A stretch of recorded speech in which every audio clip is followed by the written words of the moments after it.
आत्मवंदन सभी को। आप देख रहे हैं मिथ्स 8786 चैनल। तो दोस्तों, आज हम बात करने वाले हैं पास्ट लाइफ रेग्रेशन थेरेपी के बारे में। डॉक्टर ब्रायन की बुक कोई ऐसा आध्यात्मिक पर्सन नहीं होगा जिसने नहीं पढ़ी होगी। हम सब जानते हैं डॉक्टर ब्रायन के बारे में, जिन्होंने पास्ट लाइफ की थेरेपी को एक नया नाम दिया, एक नई पहचान दी।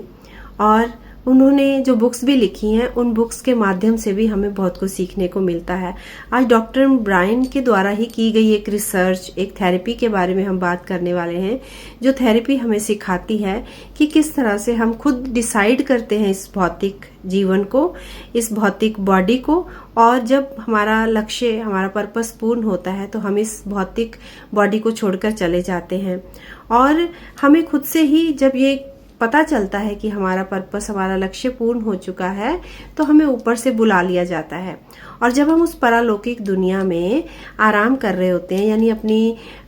उस आत्मा को एक दोबारा से पुनर्ऊर्जा में ला रहे होते हैं, उस एनर्जी में ला रहे होते हैं जो दोबारा से भौतिक स्तर पर आकर सरवाइव करे,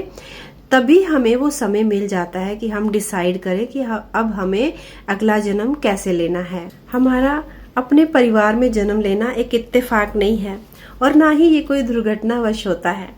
ये तो जो हमारे भावी जीवन की योजना होती है, वो हम गर्भ में आने से पहले ही बना चुके होते हैं। और गर्भ में आने से पहले जो हम योजना बनाते हैं, उसके बारे में कुछ स्नेहमयी आध्यात्मिक शक्तियां, आत्माएं हमारी हेल्प करती हैं। और जब तक हम अपने माँ के गर्भ में रहते हैं, तब तक ये आत्माएं हमारी रक्षा करती हैं, हमें वो प्रेम, वो स्नेह देती रहती हैं कि हम वो मुश्किल समय से पूरी तरह से निकल सकें। बिना हमारे साथ कुछ ऐसी चीजें हो रही होती हैं कि ऐसे लगता है कि ये पहले हो चुकी है। ये जो घटना हमें फील होती है कि पहले हो चुकी है, ये इस बात का प्रमाण होती है कि ये जो योजना हमने पहले बनाई थी, उसकी स्मृति है। क्योंकि हमने पहले उस सारे सीन को क्रिएट किया था, ईश्वर के साथ बैठकर डिसाइड किया था, उन दिव्य आत्माओं के साथ, स्नेहमयी आत्माओं के साथ बैठकर हमने डिसाइड किया था कि हम ऐसे ऐसे अपने कर्म को पूर्ण करेंगे। और जब वो डेजा वू वाली एक सिचुएशन हमारे जीवन में आती है, तो हमें अपने ही द्वारा वो की गई योजना जो होती है, वो याद आ जाती है कि हम अपने पूरे जीवन की एक रूपरेखा लेकर आते हैं। फिर भी हमारे साथ एक फ्रीडम, एक फ्री इच्छा हमें ईश्वर की तरफ से दी जाती है कि हमने जो डिसाइड किया है, उस परिस्थितियों में भी अगर हम कुछ चेंज करना चाहें तो हम कर सकते हैं। हालांकि जो हमने डिसाइड किया होता है, नियति वैसा ही करती है। कुछ कुछ परिस्थितियों में जब आप पूरे जागरूक हो जाते हो, जब आप पूर्ण अपनी एनर्जी में वापस लौट आते हो, या अपने आप को आप इतना हायर स्तर पर ले जाते हो कि आप कनेक्ट करना सीख जाओ, आप उन दिव्य आत्माओं के साथ दोबारा से एक ऐसी अवस्था में आ जाओ कि वो आपको मैसेज में गाइड करें, बताएं, तब इन नीति को जो आपने डिसाइड की थी वो चेंज हो सकती है। इसीलिए कहते हैं कि जो आपका आध्यात्मिक जीवन है, वो आपको ऊपर उठाता है, यानी आपको आपकी नियति से, जो आपने डिसाइड की हुई है, उससे निकाल कर वापस ले आता है। डॉक्टर ब्रायन के द्वारा की गई जितनी भी रेग्रेशन थेरेपीज हैं, उनमें से बहुत जगह पर यह प्रमाणित होता है कि जो आत्मा होती है, वो जन्म के समय या जन्म निर्धारित करने से पहले ही उस बॉडी के आसपास, अपने घर के आसपास पूरा निरीक्षण करती है, वहां घूमती है, और वो डिसाइड करती है कि कौन से माता पिता जो हैं वो उनको चूज करेगी, उनके माध्यम से इस भौतिक शरीर में आएगी।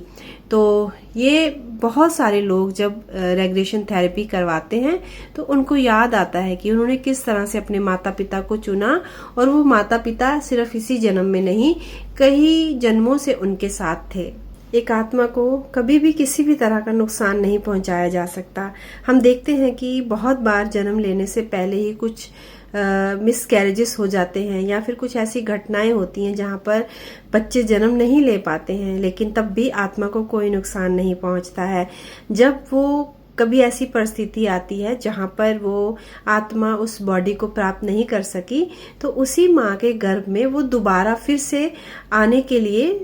उसी आत्मा ने उस शरीर को चुना होता है जिससे दूसरा बच्चा आता है। तो इसलिए आत्मा वही रहती है, सिर्फ अगर चेंज होता है तो वो बॉडी चेंज होती है।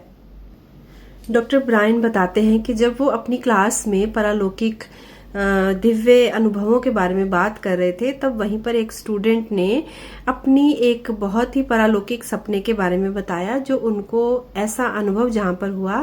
कि उनकी पत्नी 4 माह की गर्भवती थी और उनको रात को एक दिन सपना आता है कि उनके घर में एक बेटी जन्म लेने वाली है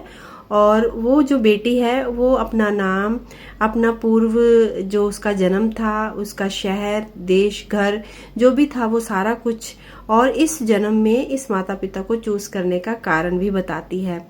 और वो अचानक से उठ बैठते हैं इस सपने को देखकर, वो अपनी पत्नी को जगाते हैं और जैसे ही वो अपनी पत्नी को बताने लगते हैं कि उन्होंने सपने में देखा कि उनकी बेटी आई है,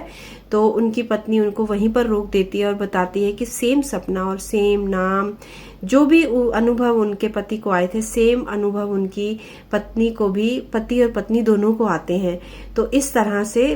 पूरे जब 9 मंथ होते हैं उनके गर्भ धारण को, तो उनके घर एक बेटी का ही जन्म होता है और वो पूरी तरह जान चुके होते हैं कि उनकी बेटी जो है वो किस पर्पस को लेकर इस धरती पर आई है। तो ये जो ऐसी घटनाएं हैं डॉक्टर ब्रायन की बुक में, जो दिव्य आत्माओं के संदेश है, उसमें बहुत सारे ऐसे अलौकिक पारलौकिक अनुभव, रेग्रेशन थेरेपीज के बारे में बात की गई है। तो अगर आप डॉक्टर ब्रायन के द्वारा की गई थेरेपीज या उनके कुछ ऐसे अनुभव हैं, पारलौकिक अनुभव हैं जो इस बुक में लिखे गए हैं, अगर आप उनको सुनना चाहते हैं तो मैं आपको नेक्स्ट वीडियो में जरूर से एक ऐसी पूरी स्टोरी सुनाऊंगी जिसमें कि उन्होंने बहुत सुंदर मैसेज दिया और किस तरह से जो लोग थे वो अपने पूर्व जन्म को जानकर अपने इस जन्म के उद्देश्य को जान पाए। तो जल्दी ही मिलूंगी आपको अपनी नेक्स्ट वीडियो में, जिसमें हम एक थेरेपी को डिस्कस करेंगे, एक बहुत ही सुंदर, जिसमें प्रेम का संदेश दिया गया है, सच्चा प्रेम क्या है। तो उसको मैं पढ़ रही थी तो मुझे बहुत अच्छा लगा, तो वो थेरेपी मैं आपसे जरूर शेयर करूंगी। तो जल्दी ही मिलती हूँ आपको अपनी नेक्स्ट वीडियो में, तब तक के लिए नमस्कार और धन्यवाद।